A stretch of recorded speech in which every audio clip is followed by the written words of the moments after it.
नमस्कार दोस्तों, आप सभी का स्वागत है आपके अपने यूट्यूब चैनल एग्जाम की ऐसी की तैसी में। फ्रेंड्स, मैं आपके लिए मोस्ट इंपॉर्टेंट क्वेश्चन हिस्ट्री का टॉप 20 क्वेश्चन लेके आया हूँ। इस 20 क्वेश्चन की सीरीज़ अच्छे से रट लेंगे तो एग्ज़ाम में ज़्यादातर मेरे ही वीडियो से टॉप 20 क्वेश्चन देखने को मिलेंगे। फ्रेंड्स, मैं आपके लिए सारे क्वेश्चन सेलेक्टेड लेके आया हूँ, वही क्वेश्चन लेके आया हूँ जो एग्ज़ाम में बार बार पूछे जाते हैं। तो आप एग्ज़ाम से पहले ये हिस्ट्री के टॉप 20 सीरीज़ का क्वेश्चन अच्छे से रट लेंगे तो एग्ज़ाम में आपको बहुत हेल्प मिलेगी। तो स्टार्ट करते हैं हम लोग क्वेश्चन नंबर फर्स्ट से। तो क्वेश्चन नंबर फर्स्ट क्या है देखते हैं। क्वेश्चन नंबर फर्स्ट क्या कह रहा है, निम्नलिखित में से शरीर की सबसे बड़ी ग्रंथि कौन सा बताना है। सबसे बड़ी ग्रंथि कौन सा है। ग्रंथि का मतलब होता है क्या है। ग्रंथि का मतलब ये होता है फ्रेंड्स कि ग्रंथि कोशिकाओं का एक ऐसा समूह है, एक ऐसा ग्रुप है जो शरीर के विरुद्ध, जो शरीर के ग्रंथि कोशिकाओं का एक ऐसा समूह है, ग्रुप है जो शरीर के विकास के लिए आवश्यक हार्मोन्स और प्रोटीन की जरूरत होती है। किसकी जरूरत होती है गाइस? हार्मोन्स की। मैं लिख देता हूँ, हार्मोन्स एवं प्रोटीन की जरूरत होती है। ओके गाइस, प्रोटीन की जरूरत होती है, इन दो चीजों की जरूरत होती है ग्रंथि में। जैसे करेक्ट आंसर क्या हो जाएगा गाइस? राइट आंसर क्या होगा? यकृत, जिसे वो बोलते हैं इंग्लिश में लीवर बोला जाता है। ओके गाइस, नेक्स्ट क्वेश्चन देखते हैं। क्वेश्चन नंबर सेकंड, मनुष्य में मादा जनन अंग से हार्मोन का स्राव कहाँ से होता है? बताएंगे कहाँ से होता है, बताएंगे। करेक्ट आंसर इसका क्या होगा? करेक्ट आंसर इसका होगा रिलैक्सिन। क्या होगा? रिलैक्सिन। रिलैक्सिन के बारे में आपको पता है रिलैक्सिन होता क्या है। रिलैक्सिन का मतलब होता है कि यह प्रोटीन होता है। क्या होता है? प्रोटीन होता है। प्रोटीन और हार्मोन से बना होता है। प्रोटीन और हार्मोन से बना होता है गाइस, प्रोटीन एवं हार्मोन से। मैं लिख देता हूँ, प्रोटीन एवं हार्मोन से बना रहता है। इसका करेक्ट आंसर क्या होगा? रिलैक्सिन करेक्ट आंसर होगा। नेक्स्ट क्वेश्चन देखते हैं। क्वेश्चन नंबर थर्ड देखिए क्या कह रहा है, मनुष्य में ऐच्छिक गतियों का नियंत्रण किसके द्वारा होता है? बताएंगे, मनुष्य में ऐच्छिक गतियों का नियंत्रण किसके द्वारा होता है? इसका करेक्ट आंसर क्या होगा गाइस? करेक्ट आंसर होगा सेरिब्रम। सेरिब्रम, सेरिब्रम जो कि मस्तिष्क में होता है। करेक्ट आंसर इसका सेरिब्रम होगा। नेक्स्ट क्वेश्चन देखते हैं गाइस। क्वेश्चन नंबर 4 देखिएगा क्या कह रहा है। क्वेश्चन नंबर 4, शरीर का तापमान कहाँ नियंत्रित होता है, कहाँ पे कंट्रोल होता है? किस चीज से शरीर का तापमान, टेम्परेचर कंट्रोल होता है? बताना है इसका करेक्ट आंसर। राइट आंसर इसका क्या हो जाएगा? हाइपोथैलेमस। हाइपोथैलेमस, हाइपोथैलेमस हो जाएगा। नेक्स्ट क्वेश्चन देखते हैं गाइस। अमीबा में भोजन का अंतर्ग्रहण किसके द्वारा होता है? बताइए गाइस क्या होगा फ्रेंड्स? इसका करेक्ट आंसर हो जाएगा कूटपाद। क्या होगा? कूटपाद। कूटपाद। अमीबा में ये ऐसा होता क्या है बता सकते हैं कि हम अमीबा है जो है, अमीबा का एक यह वंश है। क्या है? एक ये वंश है, इसको वंश बोलते हैं। इसीलिए अमीबा का एक ये वंश है कूटपाद, इसलिए इसका करेक्ट आंसर क्या होगा? कूटपाद। नेक्स्ट क्वेश्चन देखिए गाइस। क्वेश्चन नंबर 6 देखिए क्या होगा ऐसा, बताइएगा इसका आंसर बताइएगा आप लोग। बहुत ही शानदार सेशन आप लोग एंजॉय कीजिए और प्लीज़ कमेंट और लाइक जरूर किया करिएगा गाइस। प्लीज़ कमेंट और लाइक जरूर करिएगा और कमेंट और लाइक और सब्सक्राइब भी कर दीजिएगा। क्वेश्चन नंबर 6 देखिए क्या कह रहा है, निम्न में से कौन सा एंजाइम लार में पाया जाता है? बताइएगा आखिर कौन सा एंजाइम लार में पाया जाता है, ये बताना है आपको। बताना है गाइस क्या होगा इसका करेक्ट आंसर।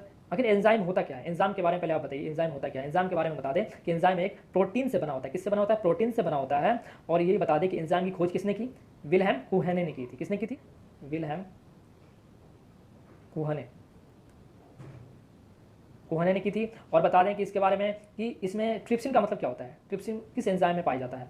ट्रिप्सिन कह सकते हैं बेबी फूड जो बनता है ना उसमें पाया जाता है ट्रिप्सिन। तो इसका करेक्ट आंसर क्या हो जाएगा गाइस? करेक्ट आंसर इसका क्या हो जाएगा? करेक्ट आंसर इसका हो जाएगा टाइलिन। क्या हो जाएगा? टाइलिन। और ट्रिप्सिन हमारे किसमें पाया जाता है? बेबी फूड जो बनता है उसमें ट्रिप्सिन पाया जाता है। एंजाइम क्या होता है? एंजाइम एक प्रोटीन से मिलकर बने होते हैं। किससे बने? Group of protein enzyme is called. Okay guys, next question देखते हैं। क्वेश्चन नंबर 7 देखिएगा क्या कह रहा है, ऊर्जा उत्पादन के लिए कोशिका प्राय किसका उपयोग करती है? बताएंगे। ऊर्जा एनर्जी है तो एनर्जी किसमें आती है? सबसे ज्यादा ग्लूकोज पीने में आती है। किसमें आती है? ग्लूकोज पीने में। नेक्स्ट क्वेश्चन देखेंगे गाइस। क्वेश्चन नंबर 8 का आंसर दीजिएगा क्या कह रहा है, किस अभिक्रिया द्वारा पौधे में ऑक्सीजन बाहरी वातावरण से कोशिकाओं में पहुंचता है? बताइए क्या होगा इसका करेक्ट आंसर। विषरण। क्या होगा? विषरण। विषरण क्या करता है कि इस अभिक्रिया द्वारा पौधे में ऑक्सीजन बाहरी वातावरण से कोशिका में पहुंच जाता है। क्या करता है? बाहरी वातावरण से कोशिका में पहुंच जाता है, इसलिए इसका करेक्ट आंसर क्या होगा? विषरण होगा। नेक्स्ट क्वेश्चन देखते हैं। क्वेश्चन नंबर 9 का आंसर दीजिएगा गाइस फ्रेंड्स, वास्तविक सूर्यास्त और आभासी सूर्यास्त के बीच में लगभग कितना समय का अंतर होता है? बताया जो रियल सूर्यास्त होता है तो जो आभासी होता है, दोनों के बीच में कितना समय का अंतर होता है बताना है आपको। इसका करेक्ट आंसर क्या हो जाएगा गाइस? 2 मिनट। इसका करेक्ट आंसर 2 मिनट हो जाएगा। ओके गाइस, नेक्स्ट क्वेश्चन देखते हैं। Question number 10। क्वेश्चन नंबर 10 देखिए क्या कह रहा है, इंद्रधनुष किस प्रकार का स्पेक्ट्रम है? बताएंगे इंद्रधनुष किस प्रकार का स्पेक्ट्रम है। क्या प्राकृतिक स्पेक्ट्रम है, कृत्रिम स्पेक्ट्रम है, प्राकृतिक और कृत्रिम है, या फिर इनमें से कोई नहीं है? स्पेक्ट्रम, स्पेक्ट्रम इनमें से कोई नहीं है, बताना है। करेक्ट आंसर इसका क्या हो जाएगा गाइस? प्राकृतिक है। क्या है? नेचुरल स्पेक्ट्रम है। नेक्स्ट क्वेश्चन देखते हैं। क्वेश्चन नंबर 11 का आंसर दीजिएगा, चुंबकीय क्षेत्र का मात्रक होता है। बताइएगा चुंबकीय क्षेत्र का मात्रक क्या होता है? बताएंगे चुंबकीय क्षेत्र का मात्रक क्या होता है?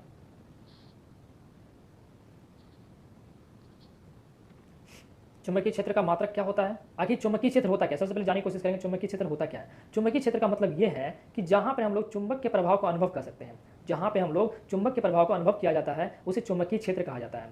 चुंबकीय क्षेत्र कहा जाता है। इसका आंसर क्या हो जाएगा बताएंगे? इसका करेक्ट आंसर हो जाएगा टेस्ला। क्या हो जाएगा? टेस्ला। आपको और इन्फॉर्मेशन दे दूँ कि एक टेस्ला कितने के बराबर होता है? तो 1 टेस्ला जो बराबर होता है, 1 टेस्ला बराबर होता है गाइज, एक टेस्ला कितने के बराबर होता है बताना है?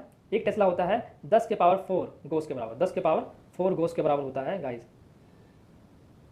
ठीक है, एक टेस्ला होता है 10 के पावर 4 गोस के बराबर होता है। आई टेस्ला जो है इसकी क्या एसआई पद्धति है, एसआई यूनिट है या फिर सीजीएस में इसका यूनिट है बताना है। इसकी जो मात्रक है वो क्या सीजीएस में है बताना है गाइज। टेस्ला जो मात्रक है ये क्या सीजीएस में है या एसआई में है? क्या ये एसआई में है? एसआई यूनिट टेस्ला होता है और सीजीएस में बोलेंगे क्या होता है? गोस होता है। ये सीजीएस यूनिट है, ये मेरा सीजीएस यूनिट है। क्या है? CGS unit. मैं लिख देता हूँ सीजीएस यूनिट है। तो चुंबकीय क्षेत्र का सीजीएस यूनिट गोस हो गया और चुंबकीय क्षेत्र का ऐसा यूनिट टेस्ला हो गया। एक टेस्ला होता है 10⁴ गोस के बराबर। नेक्स्ट क्वेश्चन देखते हैं गाइस। इतना इंफॉर्मेशन काफी हो जाता है एक क्वेश्चन के लिए। अगला क्वेश्चन देखते हैं। क्वेश्चन नंबर 12 देखेंगे गाइस। डायनामो से किस प्रकार की धारा प्राप्त होती है? बताएं किस प्रकार की धारा प्राप्त होती है? करेक्ट आंसर इसका क्या हो जाएगा गाइस? करेक्ट आंसर इसका हो जाएगा डीसी। क्या हो जाएगा? डीसी। डीसी का मतलब क्या होता है? डीसी का मतलब होता है डायरेक्ट करंट। धारा का प्रवाह सदा एक ही दिशा में होती है, उसे हम लोग डीसी कहते हैं। इट मीन्स दिश धारा कहते हैं। अब प्रत्यावर्ती धारा में क्या होता है कि धारा समांतर बहती है, बट कह सकते हैं कभी धीमा कभी ज़्यादा ऐसे बहती रहती है, इसीलिए इसको प्रत्यावर्ती धारा कहते हैं। ओके गाइज, तो इसको बताएंगे कि प्रत्यावर्ती धारा का एक एग्जाम्पल बताएंगे। प्रत्यावर्ती धारा का एग्जाम्पल क्या है? जनरेटर। क्या है? जनरेटर एग्जाम्पल प्रत्यावर्ती धारा। और जनरेटर हमारे किस सिद्धांत पर कार्य करता है? बताएंगे विद्युत चुम्बकीय प्रेरण के सिद्धांत पर कार्य करता है। नेक्स्ट क्वेश्चन गाइज, अगला क्वेश्चन देखते हैं। क्वेश्चन नंबर 13 का आंसर दीजिएगा। विद्युत चुम्बकीय प्रेरण की खोज किसने की थी? अभी मैंने बताया कि जनरेटर, अभी मैंने बताया ट्रांसफार्मर, ये सारे के सारे विद्युत चुम्बकीय प्रेरण के सिद्धांत पर कार्य करते हैं। इसका करेक्ट आंसर देंगे आप। क्या हो जाएगा इसका करेक्ट आंसर? विद्युत चुम्बकीय प्रेरण की खोज किसने की थी? इसका करेक्ट आंसर हो जाएगा फैराडे। क्या हो जाएगा? फैराडे इसका करेक्ट आंसर हो जाएगा। नेक्स्ट क्वेश्चन देखते हैं गाइज। क्वेश्चन नंबर 14 देखिए क्या कह रहा है। नाभिकीय ऊर्जा प्राप्त करने हेतु आवश्यक है। बताएंगे जब नाभिकीय ऊर्जा प्राप्त करते हैं तो उसके लिए क्या आवश्यकता होती है हमें?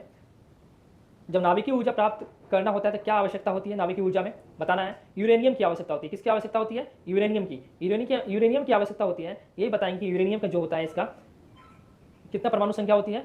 235। नाभिकीय ऊर्जा में यूरेनियम U2 235 काम में आता है। नाभिकीय ऊर्जा में यूरेनियम 235 काम में आता है। नेक्स्ट क्वेश्चन देखते हैं। फ्रेंड्स टॉप 20 क्वेश्चन करवा रहे हैं, बहुत ही इंपॉर्टेंट सेशन चल रहा है। आप लोग प्लीज़ इसको एंजॉय कीजिएगा और प्लीज़ लाइक और बेल आइकन को क्लिक कर लीजिएगा ताकि मैं इसी तरह का वीडियो मैं डाल सकूँ और आप उस नोटिफिकेशन को देख सकें। क्वेश्चन नंबर 15 देखिए क्या कह रहा है। वास्तविक वस्तु का आभासी प्रतिबिंब बनता है। कैसे बनता है बताना है। जो वास्तविक होता है उसका आभासी प्रतिबिंब बनता है, कहाँ पे बनता है ये बताना है। इसका करेक्ट आंसर क्या हो जाएगा गाइस? समतल दर्पण में बनता है। क्या बनता है? समतल दर्पण पे बनता है। नेक्स्ट क्वेश्चन देखते हैं। क्वेश्चन 16 का उत्तर देना है गाइस। क्या होगा? क्वेश्चन नंबर 16 क्या कह रहा है? उत्तर लेंस की क्षमता होती है। इन तीनों में से आंसर दीजिए क्या होती है? बताएंगे क्या ऋणात्मक होती है, धनात्मक होती है, फिर शून्य होती है? इसका करेक्ट आंसर क्या हो जाएगा? उत्तर लेंस का धनात्मक होती है और फिर अवतल लेंस का ऋणात्मक होती है। नेक्स्ट क्वेश्चन देखते हैं गाइस। क्वेश्चन नंबर 17 देखिएगा, इसका आंसर देने की कोशिश कीजिएगा। पानी से भरे बाल्टी की गहराई कम दिखती है, इसका कारण क्या है? बताना है। पानी से भरी बाल्टी की गहराई जो कम दिखती है इसका कारण क्या होता है? करेक्ट आंसर क्या होगा गाइस? अपवर्तन। क्या होगा? अपवर्तन के कारण ऐसा होता है कि जब भी कोई पानी से भरी बाल्टी होता है उसकी गहराई बहुत ही कम दिखती है, जिसके कारण ये अपवर्तन का सिद्धांत बताता है। क्वेश्चन नंबर 18 देखेंगे। नेक्स्ट क्वेश्चन नंबर 18 आपकी स्क्रीन पे अतिचालक का लक्षण है। क्या होता है जब अतिचालक होता है तो, या फिर अतिचालक का लक्षण क्या है बताएंगे। इन चारों में से आंसर देंगे। कौन सा होगा इन चारों में से आंसर कौन सा होगा? उच्च पारगम्यता। क्या होगा? उच्च पारगम्यता। क्या होगा इसका आंसर? उच्च पारगम्यता होगा। बताना है अतिचालक जो है इसकी खोज किसने की थी? इसकी खोज किसने की थी बताना है आपको। इसकी खोज की थी नीदरलैंड के कैमरलिंग ओन्स ने की थी। किसने की थी अतिचालक की खोज? अतिचालक की खोज किसने की थी? इसका करेक्ट आंसर क्या होगा? कैमरलिंग ओन्स ने की थी, जो कि नीदरलैंड का रहने वाला था।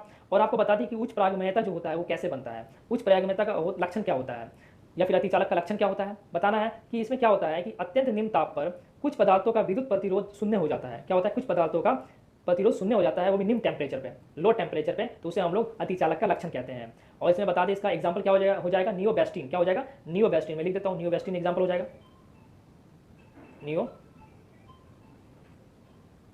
इसका एग्जाम्पल मैंने लिख दिया है। नियोबेस्टीन इसका एग्जाम्पल हो जाएगा। ओके गाइस, नेक्स्ट क्वेश्चन देखते हैं। नियोबेस्टीन इसका एग्जाम्पल हो जाएगा। और मैं इसके बारे में और इन्फॉर्मेशन आपको दे दूं कि जब भी कोई पदार्थ अतिचालक बनता है तो वहाँ पर एक क्रिटिकल टेम्परेचर आता है। मतलब कोई भी पदार्थ अगर अतिचालक बन जाता है तो उसे हम लोग कहते हैं क्रिटिकल टेम्परेचर, इट मीन से क्रांतिक तापमान कहते हैं। ओके गाइस, नेक्स्ट क्वेश्चन देखते हैं। क्वेश्चन नंबर 19 देखिएगा क्या कह रहा है। शुष्क सेल है। बताएंगे शुष्क सेल क्या है? इन तीनों में से आंसर देंगे क्या होता है शुष्क सेल? प्राथमिक सेल, द्वितीय सेल या तृतीय सेल? शुष्क सेल है, प्राथमिक सेल। क्या है? शुष्क सेल है, प्राथमिक सेल है। और प्राथमिक सेल और द्वितीय सेल जो है वो किसके भाग होते हैं? विद्युतीय सेल के प्रकार होते हैं। ये किसके प्रकार हैं? विद्युतीय सेल के। विद्युत सेल के प्रकार हैं। विद्युत सेल के कितने प्रकार होते हैं? प्राथमिक सेल और द्वितीय सेल विद्युत सेल के प्रकार होते हैं। और मैं इसके बारे में इंफॉर्मेशन दे दूं मैं आपको कि ये जो होते हैं प्राथमिक और द्वितीय सेल जो होते हैं धातु की 2 छड़ें होती हैं इसमें जो होती है धातु की 2 छड़ें होती हैं जिसे हम लोग इलेक्ट्रोड बोलते हैं, जिसे हम लोग इलेक्ट्रोड कहते हैं। तो इसीलिए कह सकते हैं कि शुष्क सेल हमारा क्या हो जाएगा? प्राथमिक सेल हो जाएगी। और विद्युत सेल हमारी 2 प्रकार की होती है, एक प्राथमिक सेल और एक द्वितीय सेल होती है। और इसमें एक और इन्फॉर्मेशन आपको दे दूं कि इन छड़ों में विपरीत प्रकार का आवेश पाए जाते हैं। वह छड़ जो धनावेशित होते हैं उसे हम लोग एनोड बोलते हैं, और जो नेगेटिव होते हैं उसे हम लोग कैथोड बोलते हैं। तो ये इसका आंसर था, जो कि इतने सारे इन्फॉर्मेशन मैंने आपको दे दिया। ओके गाइस, नेक्स्ट क्वेश्चन देखते हैं। क्वेश्चन नंबर 20 देखिए गाइस, इस सेशन का लास्ट क्वेश्चन है, जो कि काफी महत्वपूर्ण क्वेश्चन है। ये क्वेश्चन बार बार रिपीट होता रहता है। क्या कह रहा है क्वेश्चन नंबर 20? तड़ित चालक का आविष्कार किसने किया था? बताना है। इसका करेक्ट आंसर क्या हो जाएगा? बेंजामिन फ्रैंकलिन ने तड़ित चालक का आविष्कार किया था। ओके गाइस, ये क्वेश्चन लास्ट था, जो कि आई होप कि बहुत ही अच्छा लगा होगा आपको। प्लीज लाइक और सब्सक्राइब जरूर कर दीजिएगा। Okay guys, take care, bye.